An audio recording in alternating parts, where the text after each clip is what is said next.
এই ব্যবস্থা বদলাতে হবে, যেখানে 1400 জন মানুষ 3 সপ্তাহের মধ্যে প্রাণ দিয়ে প্রতিরোধ তৈরি করেন যেন ফ্যাসিস্ট শক্তি পরাজিত হতে হয়। শুধু কি 3 সপ্তাহ, 2009 থেকে 24 সাল পর্যন্ত যে অত্যাচার, অনাচার, বিচার বহির্ভূত হত্যা, গুম, খুন কি হয় না এই দেশে? আপনারা কি ভুলে গেছেন যে একটি ছোট সন্তান, ছোট মেয়ে ফোনে শুনতে পাচ্ছে তার পিতাকে বিচার বহির্ভূতভাবে হত্যা করা হচ্ছে, এবং সেই মেয়ে জিজ্ঞাসা করছে, আব্বু কান্না করো কেন? বলুন, সবাইকে প্রশ্ন করুন। আপনারা ইমাম, আপনারা নেতা, অনেকে অনেক কথা বলছেন, তাদের শুধু জিজ্ঞাসা করুন যে বুকে হাত দিয়ে তারা বলুক ওই ব্যবস্থায় তারা ফিরে যেতে চায়। আপনি চান না, আমি চান না। যে মায়ের বুক খালি হয়েছে তিনি চান না। যে পিতা এখন অপেক্ষা করে আছেন যে তার সন্তান ফিরে আসবে একদিন, তিনি চান না। যে বোন এখনো নিশ্চিত নন যে তার ভাই আসলেই মারা গিয়েছেন কিনা, তিনি চান না। তাহলে আমরা কেবল চাই না বললে হবে না, আমরা কেবল ভুলে যাই না বললে হবে না, আমাদের কিছু না কিছু করতে হবে। সেই করার ব্যবস্থাটাই হচ্ছে দীর্ঘদিন ধরে আলাপ আলোচনার মধ্য দিয়ে রাজনৈতিক দলগুলোর মধ্যে যে ঐকমত্য প্রতিষ্ঠিত হয়েছে কিছু কিছু ভিন্ন মত সমেত, তারই দলিল হচ্ছে জুলাই জাতীয় সনদ 2025। এবং সেটা বাস্তবায়নের জন্য কি দরকার? দরকার জনগণের সম্মতি দরকার।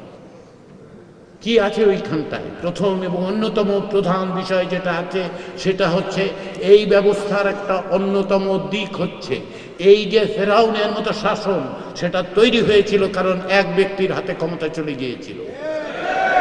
তাহলে আমাদের নিশ্চিত করতে হবে যে এক ব্যক্তির হাতে যেন ক্ষমতা না যায়। রাজনৈতিক দলগুলো এই বিষয়ে একমত, বাংলাদেশের অধিকাংশ মানুষ তার সঙ্গে একমত। সেজন্যই বলা হচ্ছে রাজনৈতিক দলগুলো একমত হয়েছে যে একজন জীবদ্দশায় 10 বছরের বেশি প্রধানমন্ত্রীর দায়িত্ব পালন করতে পারবেন না। সেটা এখন সংবিধানে নাই, তাহলে সংবিধানে সেটা অন্তর্ভুক্ত করতে হবে। এক ব্যক্তির শাসন যে কিভাবে তৈরি হয়েছিল তার অনেকগুলো উদাহরণ আছে। আমরা ভোট দিতে পারি না, তিনটা ভোটের নামে প্রয়োজন হয়েছে। কি কারণে হয়েছে জানেন? কারণ একজন ইচ্ছা করেছিল যে তত্ত্বাবধায়ক সরকার ব্যবস্থা বাতিল করে দেওয়া হবে, একজন মানুষ, তার নাম শেখ হাসিনা। আমি বাড়িয়ে বলছি না। বাংলাদেশের জাতীয় সংসদে একটি কমিটি তৈরি করা হয়েছিল। সেই জাতীয় সংসদে যদিও বিএনপি ছিল, সেই কমিটিতে বিএনপি অংশগ্রহণ করে নাই। সেই কমিটি 25টার মতো বৈঠক করেছে, সবই আওয়ামী লীগ এবং তার সহযোগী, তার সমর্থক, তার অংশীদার, জোটের অংশীদার, তাদেরকে নিয়ে 24-25টা মিটিং হয়েছে। সেই কমিটির সকলে মিলে সিদ্ধান্ত নিয়েছেন যে তত্ত্বাবধায়ক সরকার ব্যবস্থা অব্যাহত রাখতে হবে, তবে একটু ঠিক করা দরকার। 2007-8 সালে 2 বছর থেকেছে, ওইভাবে রাখা যাবে না, 90 দিনে নির্ধারণ করে দেওয়া হবে। আর কি হবে?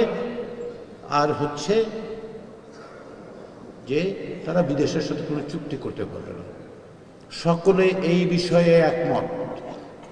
একটি মাত্র বৈঠক হয়েছে প্রধানমন্ত্রীর সাথে, ফেরত এসে সেই কমিটি সমস্ত সিদ্ধান্ত উল্টে দিয়ে বলছে তত্ত্বাবধায়ক সরকার ব্যবস্থা থাকবে না।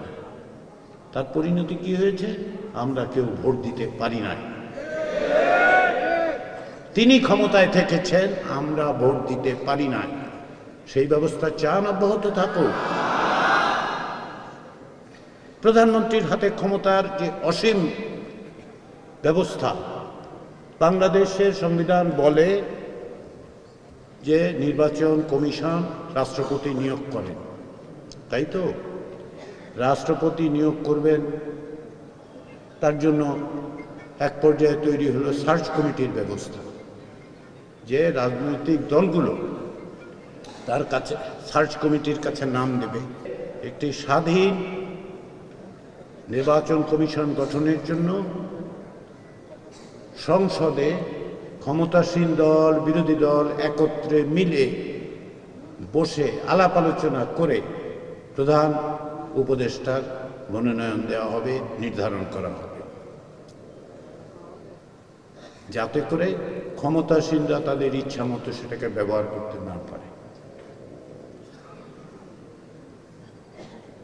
বাংলাদেশের সংবিধান বলে যে দণ্ডিত ব্যক্তিকে রাষ্ট্রপতি চাইলেই ক্ষমা করে দিতে পারে। হ্যাঁ, পৃথিবীর বিভিন্ন দেশের সংবিধানে সেটা আছে, সেই ক্ষমতা আছে, কিন্তু সকল রাজনৈতিক দল গণভোটের ব্যাপারে একমত হয়েছিলেন যখন জাতীয় ঐক্যমত্য কমিশনের আলোচনা, যেটা টেলিভিশনে প্রচারিত হয়েছে দিনের পর দিন, আপনারা সম্ভবত কেউ কেউ দেখেওছেন। এই যে সংবিধানের বিষয়, এই যে নির্বাচনের বিষয়, এইগুলোর কেন আমাদের দরকার? কেউ কেউ হয়তো বলবেন, আপনার অনেকের সাথে কথা বললে, ভাই এগুলো খুব ভারী বিষয়, এগুলি নিয়ে আমার কি হবে? এগুলি নিয়ে আপনার হবে, এক নাম্বার হচ্ছে আপনি অন্তত পক্ষে ভোট দিয়ে আপনার যে অধিকার আছে সেই অধিকার চর্চা করতে পারবেন, আপনার প্রতিনিধি তৈরি করতে পারবেন।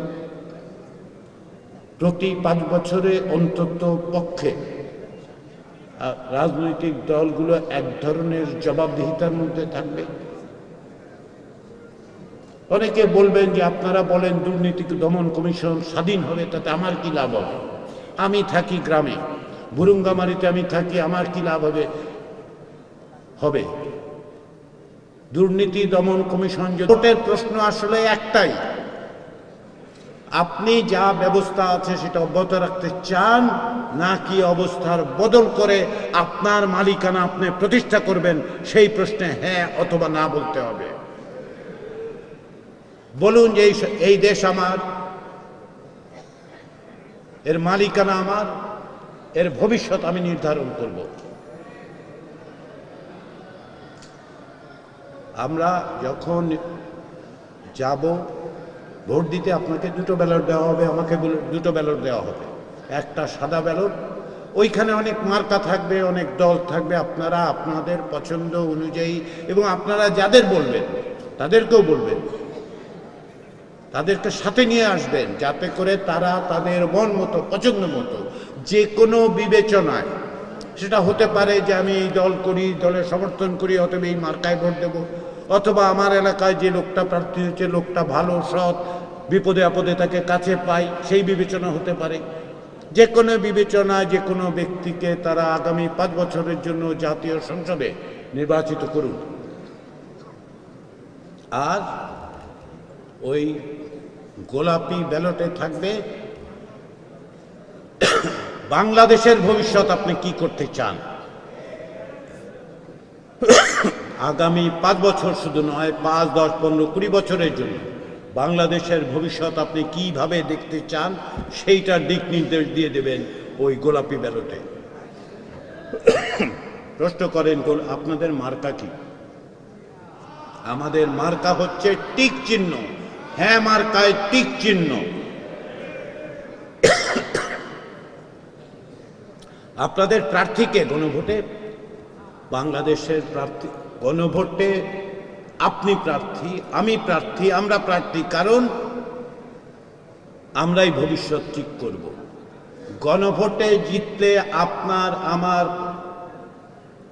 যে পথরেখা আমরা তৈরি করে দেব, যে দিক নির্দেশ আমরা দিয়ে দেব, আগামী বছরগুলোতে যারাই ক্ষমতায় থাকবেন তাদেরকে সেই দিক নির্দেশনা অনুযায়ী দেশ পরিচালনা করতে হবে।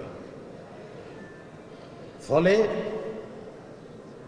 আপনাদেরকে অন্যদের সাথে কথা বলার সময় সুস্পষ্ট করে এটাই বোঝানো দরকার, অনেক রকম বিভ্রান্তি সৃষ্টির চেষ্টা হচ্ছে। সংবিধানে বিসমিল্লাহ থাকবে না, তুলে দেওয়ার কথা বলা হয়েছে। আপনাদের হাতে জুলাই জাতীয় সনদ আছে, 39 পৃষ্ঠার এই দলিল দেখিয়ে যে কোনো কাউকে প্রশ্ন করুন, কোথায় লেখা আছে বিসমিল্লাহ তুলে দেওয়া হবে? কোথায় দেখাতে বলেন।